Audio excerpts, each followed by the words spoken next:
Hello friends, வணக்கம். வாழ்க வளமுடன். இன்றைக்கி வருஷம் முதல் நாள், முதல் தேதி குடும்பத்தோடு வடபழனி முருகர் கோவிலுக்கு முருகனை பார்க்க போயிருந்தோங்க. அங்கே போனால் 3 கிலோமீட்டர் தூரத்துக்கு ஒரே லைன் நிற்கிது. என்னடா இது நம்மளுக்கு வந்த சோதனைன்ட்டு இருந்தாலும் அந்த லைனில் நாங்கள் நின்று பாதி தூரம் வந்துட்டோம். இன்னொரு க்யூ போச்சுங்க.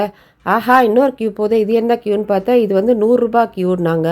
சரி, 4 பேருக்கு 4 டிக்கெட்டை வாங்கிட்டு அந்த 100 ரூபா க்யூவில் உள்ளே போனால் அதுவும் ஒரு 3 கிலோமீட்டருக்கு நிற்கிதுங்க. அடடா, என்னடா ஏதோ முருகர் நம்மளுக்கு சோதனை கொடுக்குறாரு, பரவாயில்ல அவரை பார்த்தே தீரணுன்ற ஒரு ஆசையில் எப்படியோ க்யூவில் உள்ளே போயிட்டு நல்ல தரிசனம், முருகரோட தரிசனம் அருமையாக இருந்தது.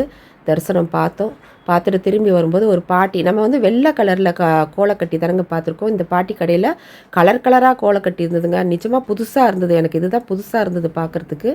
இந்த எல்லா கலர்லேயும் கோலக்கட்டி வாங்கிட்டு வந்தோங்க. இன்றைக்கி முருகரோட தரிசனம் உங்களுக்கும் கிடச்சிருக்கும். வணக்கம், வாழ்க வளமுடன்.